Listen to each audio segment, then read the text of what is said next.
दोस्तों चैनल को सब्सक्राइब नहीं किया, सब्सक्राइब करें, लाइक करें और शेयर करें। पानी से चलने वाली घड़ी, वीडियो को आखिर तक देखना। साइंस या जादू या शैतान। खलीफा हारून रशीद मुतवफ़ी 809 ईस्वी ने फ्रांस के बादशाह शारलमान को एक घड़ी भेजी जो खालिस पित्तल से बनी, 4 मीटर ऊंची थी और पानी के जोर से चलती थी। घंटा पूरा होने पर घड़ी के अंदर से गेंद निकलती थी।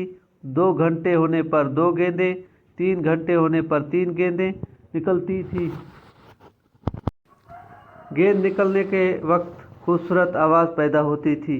उसी वक्त घड़ी के 12 दरवाजे में से एक दरवाज़ा खुल जाता था।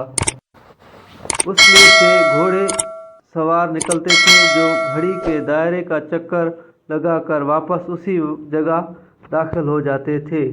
12 बजे 12 दरवाजे खुलते, 12 घोड़सवार निकलकर चक्कर लगाकर वापस चले जाते थे। फ्रांस का बादशाह इसको देखकर दहशतज़दा हो गया।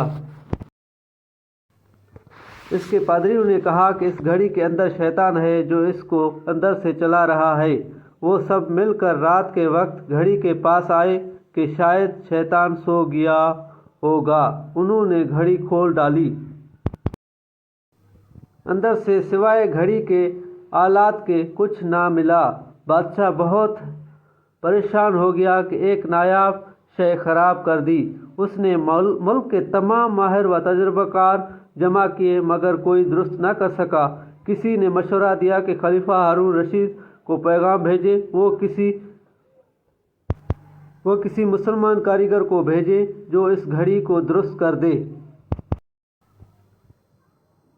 बादशाह ने कहा, मुझे शर्म आ रही है कि खलीफा जान ना ले कि हम फ्रांस के नाम पर दब्बा हैं, एक घड़ी भी मरम्मत ना कर सके। ये हमारा उरूज था जब यूरोप मुसलमानों की साइंस को जादू व शैतान समझते थे।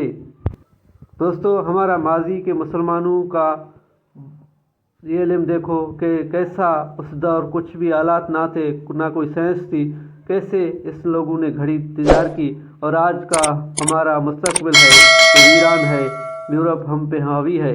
दोस्तों, वीडियो अच्छी लगी हो तो चैनल को सब्सक्राइब करना ना भूलिएगा।